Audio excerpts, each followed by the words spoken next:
लोगों के मन में एक जिज्ञासा जागृत होती है, उत्कंठा आती है कि भाई ये बरसे कमरा भेजे ल पानी, कैसे कमरा कैसे बरसे और पानी हम कैसे भेजे।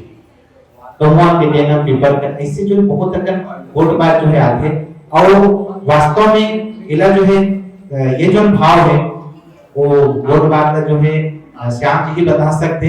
संगे संग में कुछ बात आपसे ये करना चाहते हूँ सर कि ये गाना है जो गीत है में कई जन मन अपना अधिकार जताते हैं। जैसे हम कहा कि छत्तीसगढ़ राजभाषा आयोग के जब कार्यक्रम कोरबा में हुए से, तो कोरबा में वहां संत पवन दीवान जी भी उपस्थित रहे इस कार्यक्रम में। और हमारे छत्तीसगढ़ी फिल्म के जो हीरो है अनुज शर्मा वो मंच से ये बात पुलिस की ये पूछो गोरख ने गाना में नया बनाया है इसे, वहां मन उपस्थित रहे। बड़ा आश्चर्य लगे कि ये गाना नया में बनाया हो वो कैसे ही गाना कैसे थे।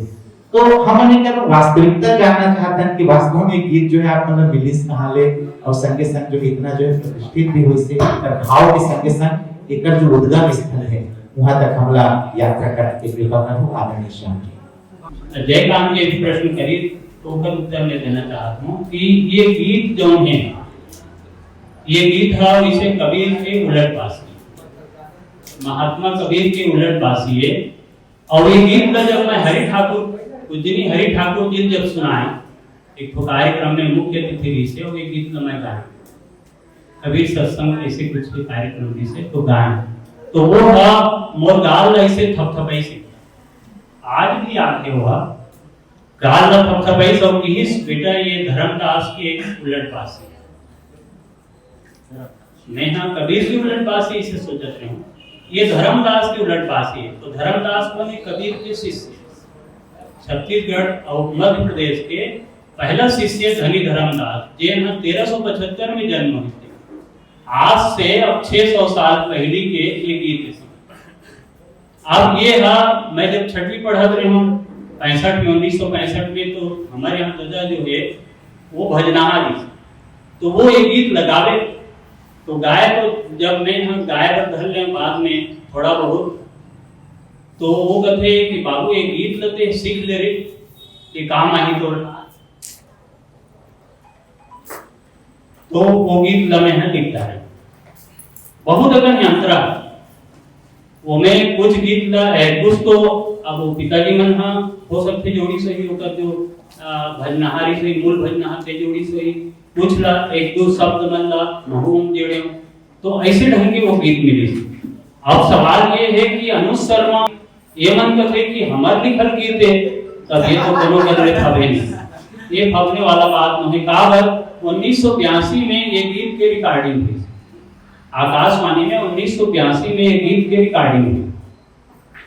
तो 1982 में अनुज शर्मा शायद नाम जोड़ी से या जन्म नहीं ले रहे पता नहीं, तो ये बात है तो वो कहां लिख डाली और फिर ओकर अंतराऊ है कहूं मतलब मैं बताया था विषय 98 में पूज्यपाद हुमायूं साहब जी के संगीत निर्देशन में गीत के और ओकर बाद पूरे छत्तीसगढ़ में बजे शुरू हो गए, आकाशवाणी से बजते रही से, लेकिन ये और विस्तृत क्षेत्र में बजे शुरू हो गए। तो ये ओकर बाद तो अब रामायण वाले मन बहुत गाते खूब ये देखो भी गाते, लेकिन अर्थ पता नहीं जाने तो कई जन मन अर्थ पर चिट्ठी लिखते या फोन करते एक अर्थ बताते हो सर। तो मैं केवल एक अंतर के बताना चाहता हूँ अभी सब एक बौद्धिक वर्ग बैठे हुए है, तो बुझो गोरखना अमृत पानी बरसे कमरा भीजे पानी, बरसे कमरा और भीजे पानी। बरसे कमरा माने कमरा रूपी गुरु के आशीर्वाद बरसत। कमरा जो है हमारा रक्षा करता, कमरा रक्षा करते, तो गुरु के आशीर्वाद रूपी कमरा बरसत है कहते हैं। और उसके बाद भीजत कौन है? बरसे कमरा भीजे पानी, और पानी रूपी जो शिष्य है, पानी रूपी जो शिष्य है वो भीगत है। वो इसमें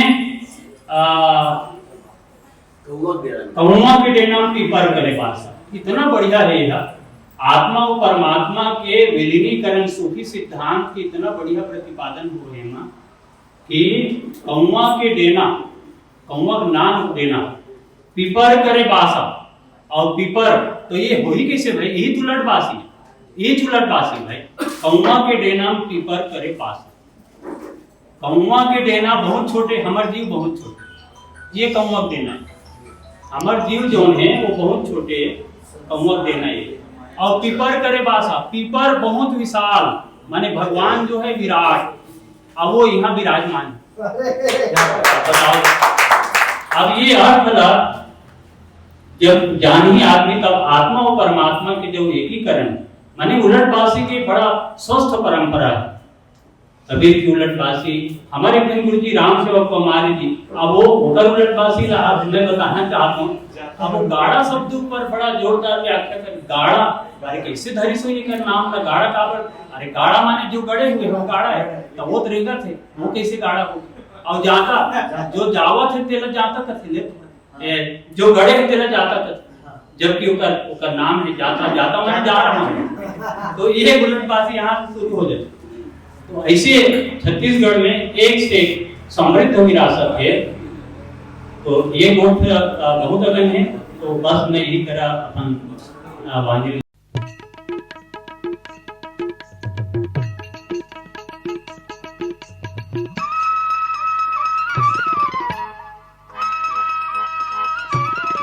बुझो बुझो गोरखना अमृत बानी, बरसे कमरा भिजेले पानी जी। बुझो बुझो गोरखना अमृत बानी, बरसे कमरा भिजेले पानी जी। बुझो बुझो गोरखना अमृत बानी, बरसे कमरा भिजेले पानी जी। बुझो बुझो गोरखना अमृत बानी, बरसे कमरा भिजेले पानी जी।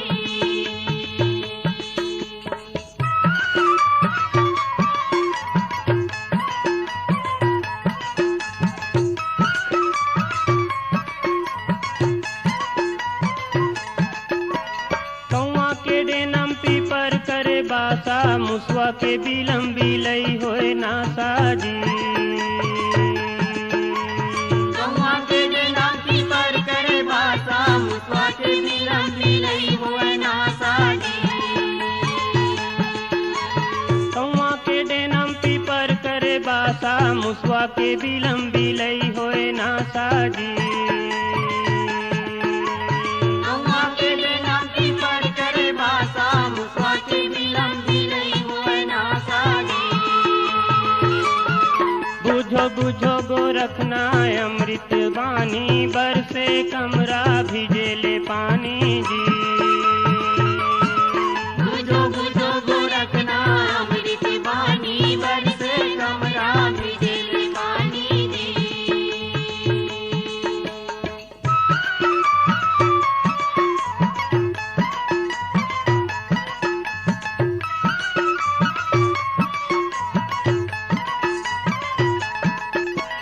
करी रे घैला ऊपर पनिहारिन, लइका के गोदमा खेले महतारी जी। शरीर गैला ऊपर पनिहारी, लइका के गोदमा खेले महतारी जी। करी रे घैला ऊपर पनिहारिन, लइका के गोदमा खेले महतारी जी। शरीर गैला ऊपर पनिहारी, लइका के गोदमा खेले महतारी जी। बुझो बुझो गोरखना अमृत बानी, बरसे कमरा भिजेले पानी जी। बुझो बुझो गोरखना अमृत बानी, बरसे कमरा भिजेले पानी जी।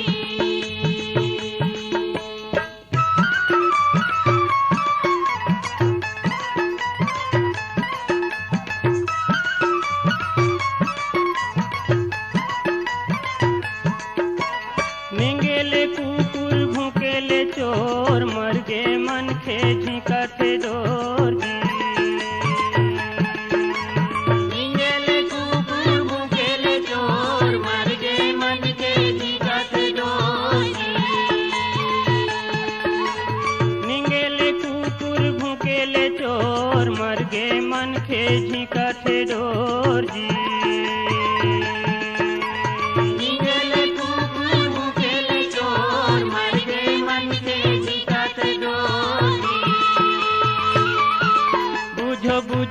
गोरखना अमृत बानी बरसे कमरा भिजेले पानी जी।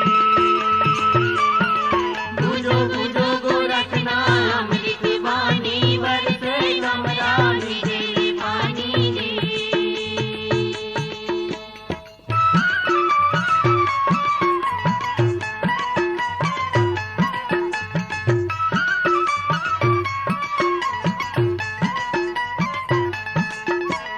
बांधेले घोड़ा भागेले खूंटा चढ़ के नंगाड़ा बजावा थे ऊंटा जी। बांधेले घोड़ा भागेले खूंटा चढ़ के नगाड़ा बजावते ऊंटा जी। बांधेले घोड़ा भागेले खूंटा चढ़ के नंगाड़ा बजावा थे ऊंटा जी। बांधेले घोड़ा भागेले खूंटा चढ़ के नगाड़ा बजावते ऊंटा जी। बुझो बुझो गोरखना अमृत बानी बरसे कमरा भिजेले पानी जी। बुझो बुझो गोरखना अमृत बानी बरसे कमरा भिजेले पानी जी।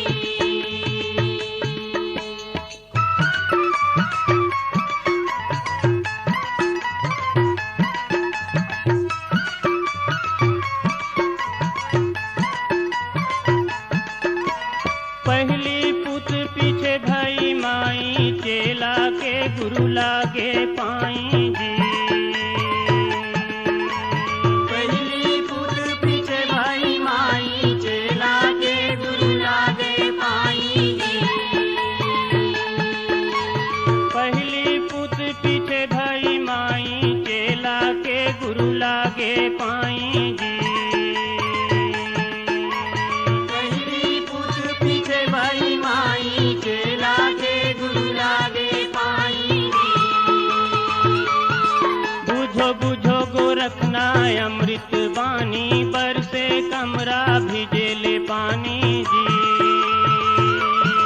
बुझो बुझो गोरखना अमृत बानी बरसे कमरा भिजेले पानी जी।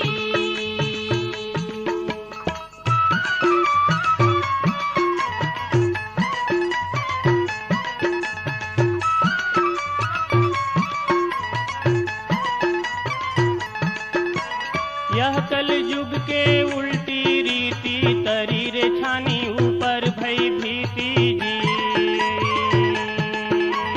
यह कल युग के उल्टी रीति करी रे छानी ऊपर भई भीति जी।